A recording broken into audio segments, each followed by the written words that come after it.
ओम शांति। आप सभी का हमारे यूट्यूब चैनल पर स्वागत है।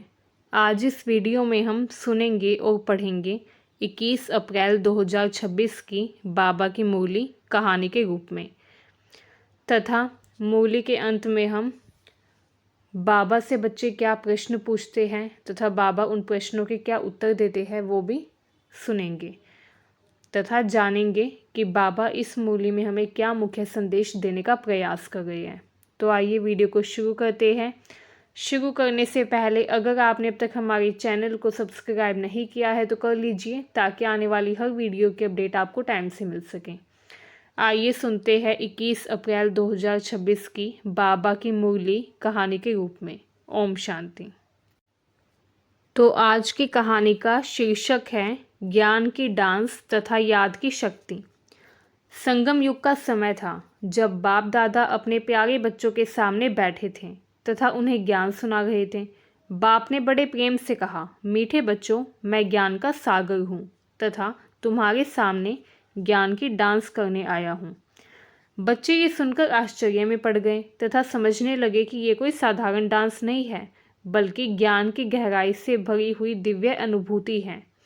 बाप ने समझाया कि जब बच्चे ज्ञान को समझकर उसे जीवन में धारण करते हैं तथा दूसरों को भी सुनाते हैं, वही असली ज्ञान की डांस है।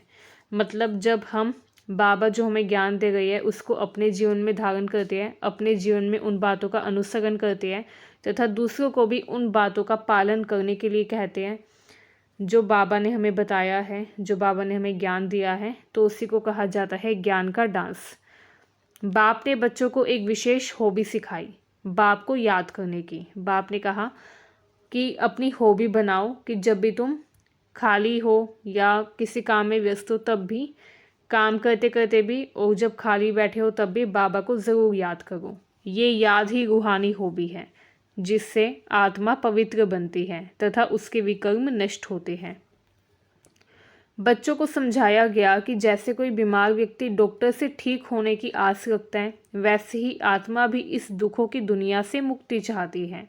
आत्मा भी चाहती है कि इस दुखालय से, इस दुख भरे देश से, इस दुख भरे जीवन से मुक्त हो जाए। ये संसार सुख व दुख का खेल है और अब दुख का समय समाप्त होने वाला है।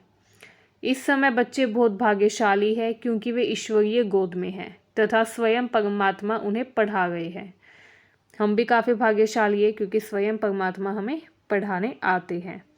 बाप ने बताया कि ये ज्ञान किसी भी वेद या शास्त्र में नहीं मिलता, ये केवल परम पिता परमात्मा ही देते हैं। उन्होंने बच्चों को सृष्टि के आदि, मध्य व अंत का रहस्य समझाया। वह बताया कि यह 5000 वर्ष का ड्रामा है जो बार बार रिपीट होता है। हर आत्मा इस ड्रामा की एक्टर है तथा सभी अपना अपना पार्ट निभा रहे हैं। बाप ने बच्चों को याद की शक्ति का महत्व समझाया। वह कहा कि केवल बाप को याद करने से ही विकर्म नष्ट होते हैं। मतलब अगर आप चाहते हैं कि आपके विकर्म नष्ट हो जाए तो ज़्यादा कुछ नहीं, एक ही काम कीजिए, बाप को याद कीजिए। जितना ज़्यादा आप बाबा को याद करेंगे उतनी जल्दी आपके विकर्म नष्ट होंगे। यही सबसे बड़ी साधना भी है। बच्चों को प्रेरणा दी गई कि वे दिव्य व अलौकिक कर्म करें और सबको सच्ची कथा सुनाएं। परंतु इस मार्ग में माया के तूफान भी आते हैं जो बच्चों को विचलित करने की कोशिश करते हैं। बाप ने धैर्य रखने की शिक्षा दी। बाबा ने कहा, कितना भी तूफान आए तुम्हारी ज़िंदगी में, कितनी भी समस्याएं आए, हमेशा धैर्य बनाए रखो। तथा बाबा ने कहा कि ये सब ड्रामा का हिस्सा है। सुख और दुख दोनों जो हमारे जीवन में आते हैं, दोनों ही ड्रामा का पार्ट है, ड्रामा का हिस्सा है। इसलिए हमें घबराना नहीं है। अब समय बहुत कम बचा है, इसलिए बच्चों को सेवा भी करनी है और अपनी आत्मा को भी मजबूत बनाना है, क्योंकि आपको पता है समय काफ़ी कम बचा है, फिर से सतयुग आने वाला है। तो इसलिए हमें जितनी ज़्यादा हो सके उतनी सेवा करनी है, दूसरों की भी, तथा अपनी आत्मा को भी हमें मजबूत बनाना है और बाबा को भी याद करना है ताकि हमारे पूर्व जन्म के विकर्म नष्ट हो जाए। बच्चों ने जाना कि वे 84 जन्मों का चक्र पूरा कर चुके हैं और अब घर वापस जाने का समय नज़दीक है। बाप ने कहा, इस पुरानी दुनिया और पुराने शरीर को भूल जाओ और अपने असली घर को याद करो। बच्चों को तीसरा नेत्र मिला, जिससे वे सृष्टि के रहस्य को समझने लगे और उनकी बुद्धि में सदा स्वदर्शन चक्र घूमने लगा। इससे उन्हें अपार खुशी मिलने लगी। बाबा ने बताया कि अब जो सुख मिलने वाला है वह 21 जन्मों तक चलेगा, इसलिए ये सबसे बड़ा खजाना है। अंत में बच्चों ने निश्चय किया कि वे हमेशा बाप को याद करेंगे, रूहानी सेवा करेंगे और अपनी अवस्था को खुश मिजाज बनाए रखेंगे। मतलब हमेशा खुश रहेंगे, दूसरों को भी खुश रहने की प्रेरणा देंगे। बाप दादा ने उन्हें आशीर्वाद दिया कि वे सदा एक रस स्थिति में रहें। एक रस मतलब ना सुख में ज़्यादा सुखी होना है, ना सुख में ज़्यादा खुश होना है, ना दुख में ज़्यादा दुखी होना है। हमेशा एक रस स्थिति में रहो, अडोल और अचल बनो। यही बाबा हमें आशीर्वाद देते हैं कि हमेशा एक रस स्थिति में रहे, अडोल रहे, मतलब किसी भी परिस्थिति में डावाडोल ना हो, तथा अचल बनना है। कैसी भी परिस्थिति आ जाए, सुख आए या दुख आए, हमें स्थिर रहना है तथा ये समझना है कि ये ड्रामा का पार्ट है। तथा अपने शुभ चिंतन से हर नकारात्मक परिस्थिति को सकारात्मक में बदल देना है। आपके जीवन में कोई भी नकारात्मक परिस्थिति आए, कोई भी नेगेटिव या कोई भी नकारात्मक घटना घटी तो आपको शुभ चिंतन करना है, अच्छा सोचना है, अच्छे संकल्प मन में लाने हैं, ये सोचना है कि सब अच्छा होगा। अगर आप सकारात्मक सोचेंगे तो आपके साथ सकारात्मक ही होगा। इस प्रकार बच्चे ज्ञान व याद की शक्ति से अपने जीवन को श्रेष्ठ बनाकर स्वर्ग के अधिकारी बन जाते हैं।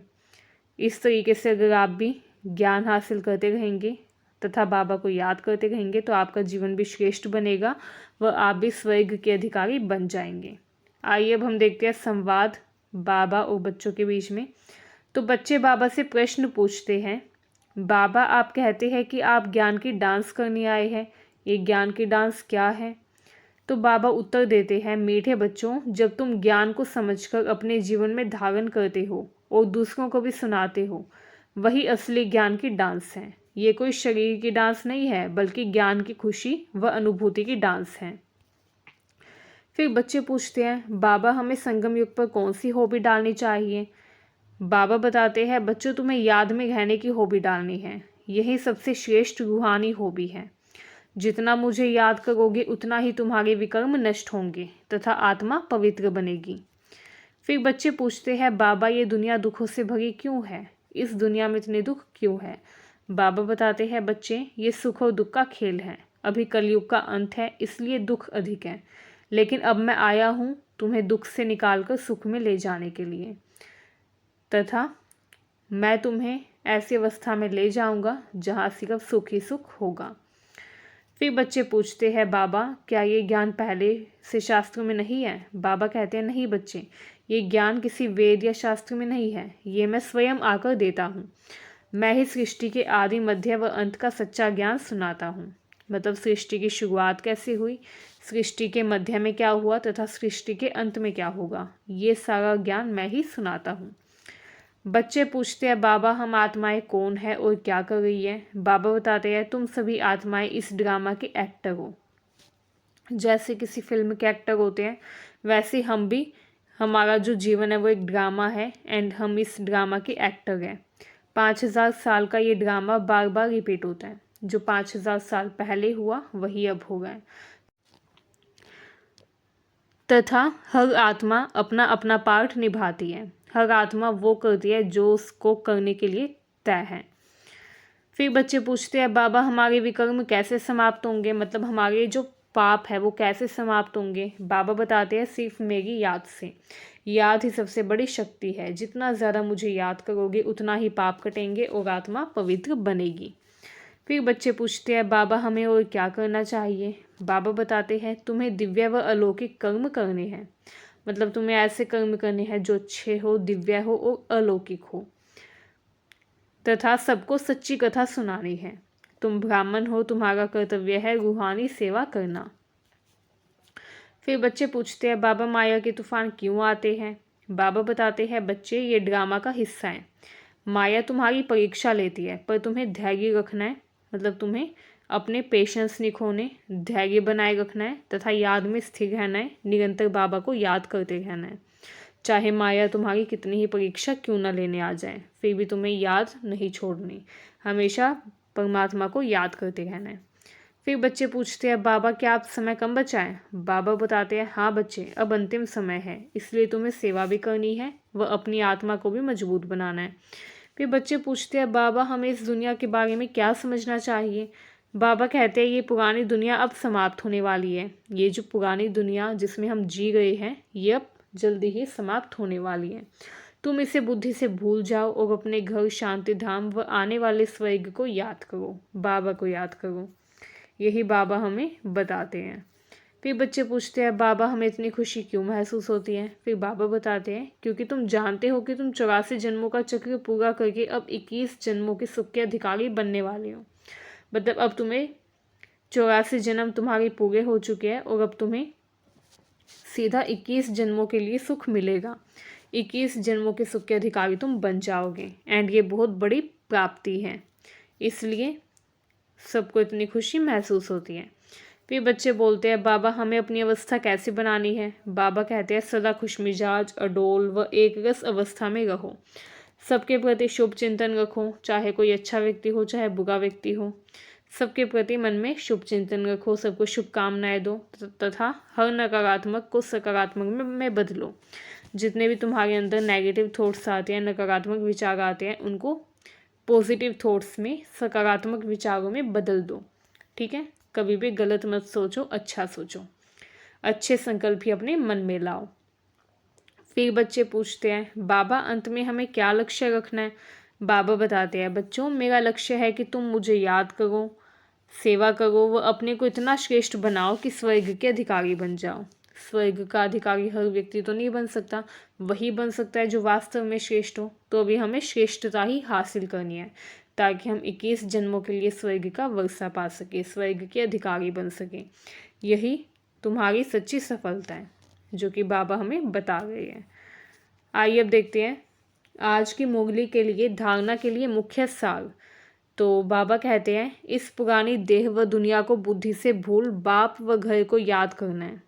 मतलब अपनी पुरानी देह को भूल जाओ, दुनिया को भूल जाओ तथा सिर्फ बाप को और अपने वास्तविक घर शांति धाम को याद रखो। सदा इसी खुशी में रहना है कि अभी हमारे सुख के दिन आए कि आए। ठीक है, इसके अलावा बाबा कहते हैं नॉलेजफुल बाप से जो नॉलेज मिली है उसका सिमरन कर दिमाग को भरपूर रखना है, दिमाग को पूरा भरा हुआ रखना है। देह अभिमान में आकर कभी भी किसी प्रकार का गुटखा नहीं खाना है। अपने आप को शरीर ना समझकर आत्मा समझना है। वरदान है सदा एकरस स्थिति के तख्त पर विराजमान रहने वाले बाप दादा के दिल तख्त नशीन भव। मतलब हमेशा एकरस स्थिति के तख्त पर विराजमान रहो तथा बाप दादा के दिल तख्त नशीन बनो। हमेशा दिल से बाबा को याद करते रहो, दिल से बाबा को हमेशा अपना समझो, दिल से बाबा को हमेशा स्मरण में रखो, याद में रखो। तो ये थी 21 अप्रैल 2026 की बाबा की मुरली कहानी के रूप में। मुझे उम्मीद है ये वीडियो आपको अच्छी लगी। अगर आपको ये कहानी अच्छी लगी हो तो कमेंट में ओम शांति ज़रूर लिखें तथा चैनल को ज़रूर सब्सक्राइब करें एंड इस वीडियो को अपने सगे संबंधियों को भी भेजें ताकि उन्हें भी बाबा का संदेश मिल सके। ओम शांति। शुक्रिया बाबा, शुक्रिया बाबा, शुक्रिया बाबा।